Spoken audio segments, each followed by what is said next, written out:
Welcome back to Sportsbook Review Videos. It is once again that time of the week where myself and our own Swinging Johnson get together to have a little bit of an NFL chat and a friendly little NFL betting competition. However, hasn't been much of a competition so far. So I went 2-0 last week. Swinger went 0-2. And, buddy, you got 7 weeks to turn this around. You're not out of the race just yet, but I am pulling away here just a little bit. So how are you going to remedy that this week with your spread pick? Well, I got to tell you, Jordan, I have become as faded as a 70s crushed velvet couch sitting in the San Diego sunshine. That's pretty It has faded. just been a horror show. And I don't know, man. The universe is absolutely upside down on its head, especially when you consider the fact that the Packers in the frozen tundra of Lambeau Field get defeated by the Lions, again, as 11-point favorites. And then Cincinnati, undefeated Cincinnati, on their home turf, again, 11-point favorites, gets defeated by the Houston Texans. I mean, what's next? Next thing you're going to tell me Ronda Rousey's going to get knocked out by a preacher's daughter. What the hell is going on? It's that time of the year, man. It's the sports time of the year where anything can happen. And the NFL, I mean, you saw it firsthand last week. And, I'm just waiting for mine this week. Who knows? We'll see if it happens this week. But I think we're both on the right track this week. So go ahead and hit me with your spread pick here for week 11. All right, let's get it on, baby. We're going with the San Diego Chargers. They're 3-point underdogs at home against the resurgent Kansas City Chiefs. Now, I will tell you that Chiefs had the fortuitous scheduling opportunity to face Peyton Manning as he kind of fades off into the sunset.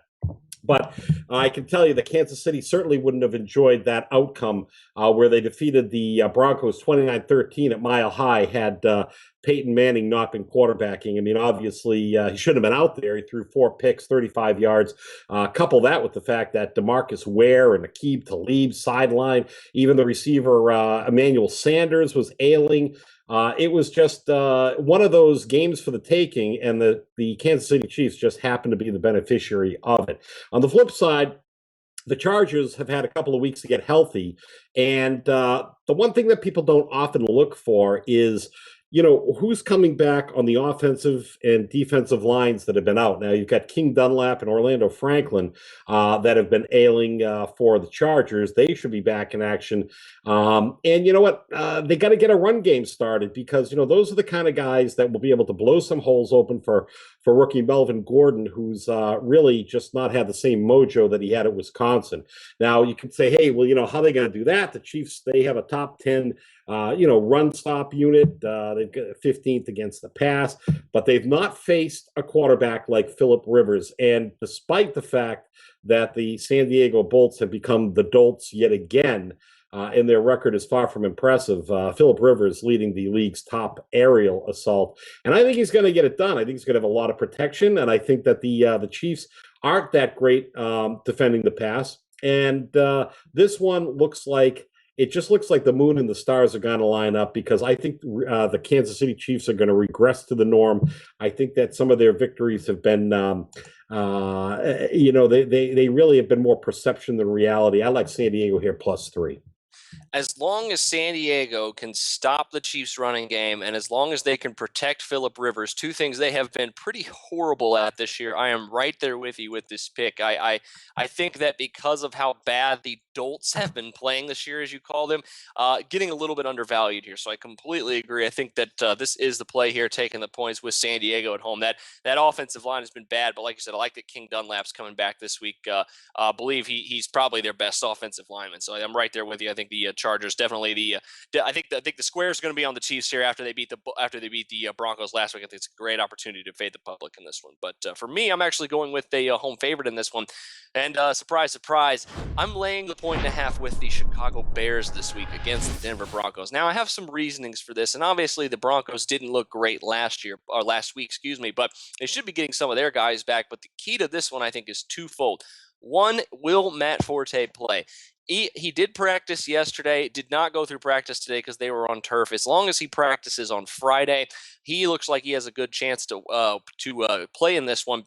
And Alshon Jeffrey a little banged up as well, but as long as he gets to go, I really like John Fox playing his old team in this one, because even though the Bears don't have to play Peyton Manning and they get Brock Osweiler this week, I think that's also an improvement as well, despite the fact that the Bears defense hasn't been great this year. They've actually not been bad at stopping the run, and I don't think Brock Osweiler is much, if at all, of an improvement, even over a banged up and old Peyton Manning. Fox and Adam Gase know exactly what Brock Osweiler's weaknesses are, and I think they're going to exploit that fully in this one. I see the Bears coming away and handing the Broncos their second straight loss in this one. I think it's a little bit risky, but I also think that the squares might be jumping on the Broncos here, despite the fact that there's no Peyton Manning. I'm looking to fade the squares as well. Do you think I'm on the right track here with this one? Yeah, I think you're far too logical for the public, because the public, they kind of have memories that resonate.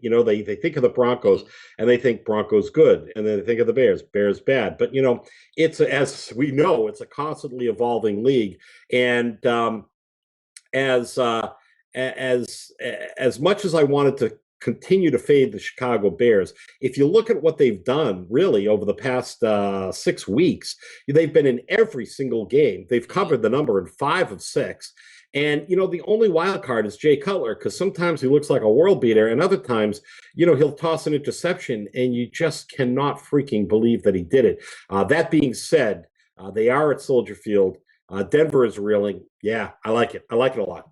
Yeah, I just think that the Bears are normally one of the most overvalued teams against the spread, and for some reason, like you said, this year they've just turned it right around. I think just because there was no expectations for them this year, and the sports books obviously are following that in suit. But that'll do it for our spread picks. Obviously, the most successful of our plays here so far this season. So if you want to venture over and pick some fades up this week for our total pick, go ahead and take a look at that video as well. But for Swinging Johnson, I'm Jordan Sharp. Best of luck to you here on all your NFL picks in Week 11.